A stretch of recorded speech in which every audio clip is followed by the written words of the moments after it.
Welcome to the Michigan Galton. Join us each week as we explore the people, the places, and the events that shape our great game.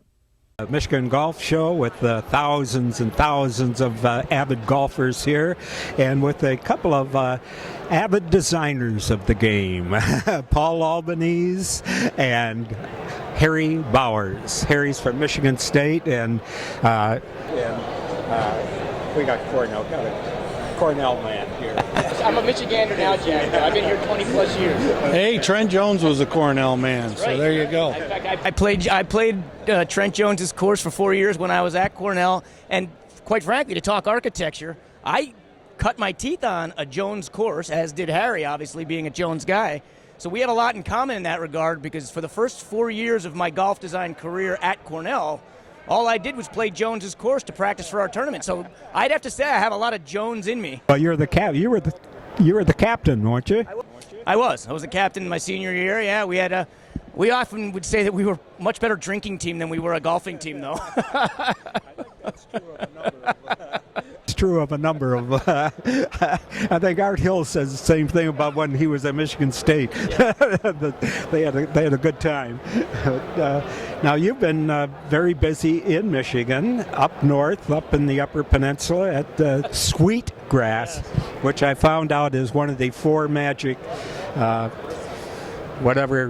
herbs of the Potawatomi tribe, along with the second course that's being built right now, Sage. Sage Run, yep. Sage Run, and then tobacco and cedar are the other two. Did I get all those? I did my research. The other two courses someday will be named after those, I'm sure. And tell us about what's going on up there at... in the UP. Yes.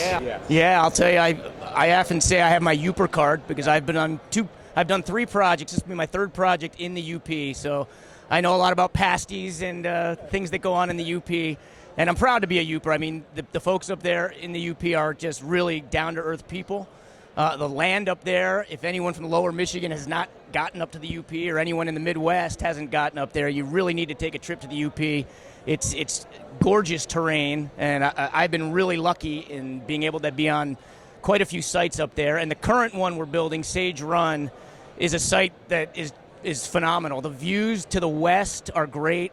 We've used a drumlin, which is a landform that's kind of like an upside-down egg, if you will, but it's about 150 feet high.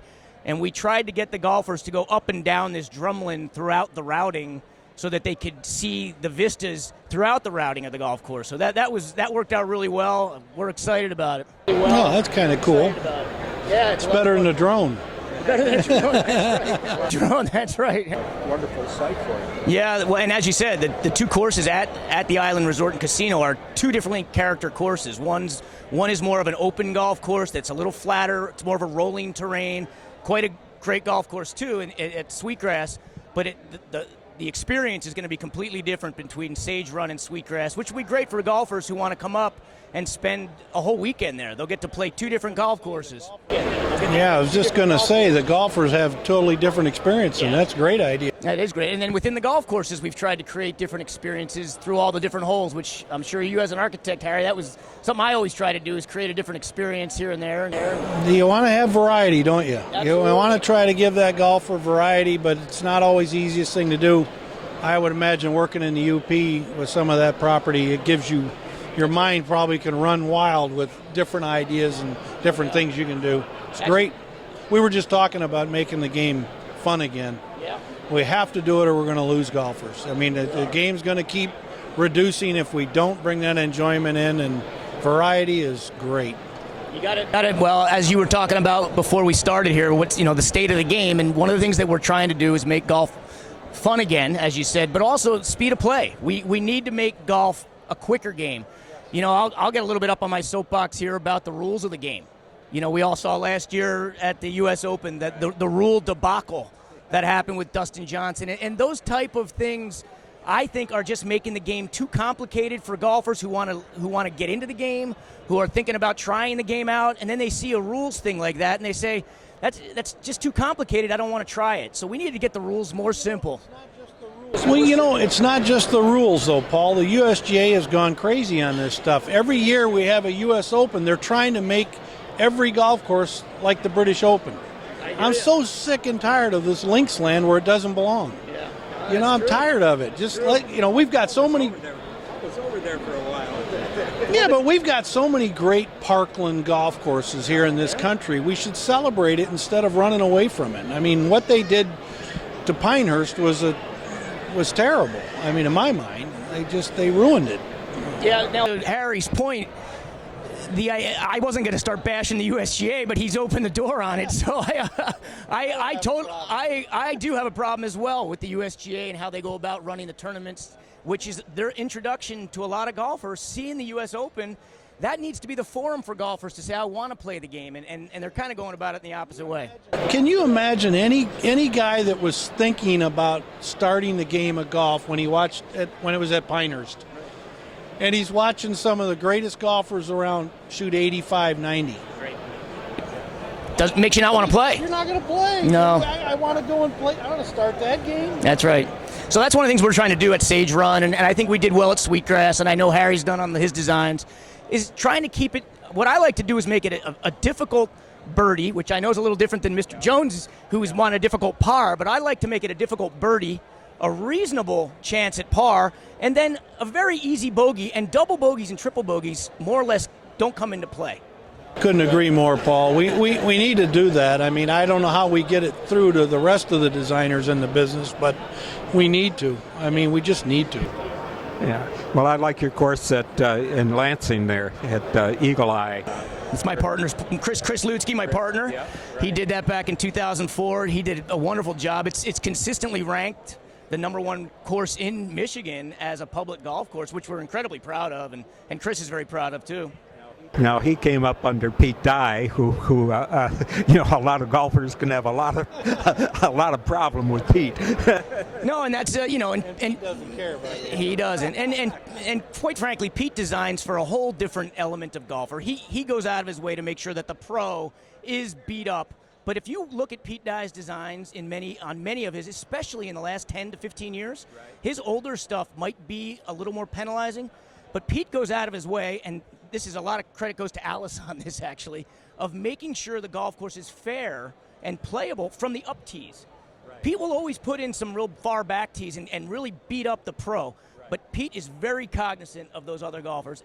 And then his proteges, such as Chris, like at Eagle Eye, we made sure that was a very playable golf course and didn't beat you up. Well, I'll tell you, I've seen a number of resort courses in our state that they could just get rid of that back tee. Yeah, I mean, it's ridiculous. Guys going up there for a party, and boy, for the manly man, and they're going to play the whole golf course. Yeah. Man, that's terrible. Well, it's one of the things that people talk about a lot is I'm going to design this golf course for the championship player, but it's going to be easy for the average player. It's probably the toughest thing in golf to do. I agree. You can't just add tees, like Paul was saying. You've got to have it so that these people the women and seniors don't get much elevation on the ball, for instance. They might hit the tee ball 150, 200 yards, but it might not get 100 feet off the ground. It's all roll. So if we don't start putting some of that back in and letting them enjoy it, we're going to lose them. Well, the forced carries are the curse of the game. We try to stay away from those wherever we can on a golf course. And unfortunately, with more regulations today and pieces of land that have more wetlands, unfortunately, you can't always route a golf course without a forced carry. So one of the questions that we're always asking ourselves as we're designing a course is, all right, we have to have a forced carry because of this piece of land. Where do we want it? Do you want it on a par 4 where you can take the driver out? Or do you put it on a par 3 where it's just a one-shot deal? It's where that forced carry comes in the round is really a design thing. And if you do it right, you can eliminate the penalty aspect of the forced carry. One of the things we're lucky to do in Florida is that we have to put in stormwater management, so we have to have a certain amount of lakes on the entire property, but what we try to do is put most of the lakes back by the tees. We accomplish all of that and keep it away from the greens if we can, but because for years people you get carried away. You start putting water hazard at every green. Yeah. I remember when I worked on Soda Grande with Jones, my equivalent over there, working for Cabell Robinson, had 16 water hazards on 18 holes, and I thought Mr. Jones was going to go through the roof. You know, he said, Harry, come on, we're flying over to Spain.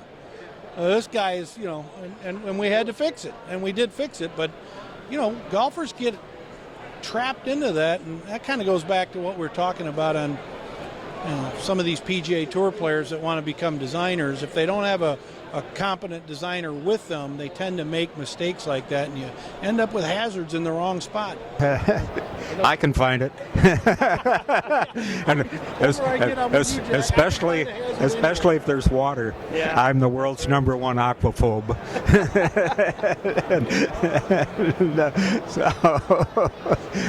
So what else you got going around? You talk about Vietnam? Yeah, no, well, speaking of long golf courses, my Vietnamese clients, we're doing 2 projects in Vietnam right now, and they're really going to be special. They're beautiful sites. One's got tremendous views off of a hillside, and the other one plays down these rock valleys, and hence the reason we named the course the Hillside and the Rock Valley courses. And these Vietnamese clients are fantastic. They've really been really good to work with, but one thing they want in Vietnam is length. And it's hard to convince them that, listen, you don't need that much length to keep golfers happy. But there's a lot of ego that goes into these golf course designs for the owner, not the architect. We're all telling them shorter, but the owners are saying, the guy down the street's got a 7,200-yard golf course. I want mine 7,500. We're having the same problem over in Saudi Arabia, Paul. It's the prince doesn't even play golf. But he talks to everybody else in the kingdom, and they'll say they wanted 8,000 yards. And we're like, wait a minute, hold on here. Who's playing it for You're out in the sand dunes, you got 30-mile-an-hour winds most of the time. That's right. 6,500 probably enough. But it does become a scorecard ego thing that, if you can get them not to play the back tees, more power to you. Throw the back tee back there if you want it on the scorecard. Just please don't put tee markers on it.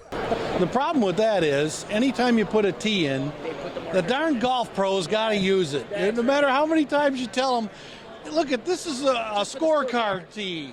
They go and put the tees there anyway. It drives you crazy. You go back 4 years later and they're going, that was a short par 4. They keep putting it. I only put that tee in for you. Yeah, Asia's the hottest market. I think Asia's the hottest market in golf right now, and of that market, it's Vietnam. I mean, they're building courses crazy over there, and the Vietnamese love the golf. The South Koreans, though, I would say, are probably the most avid of the Asian golf.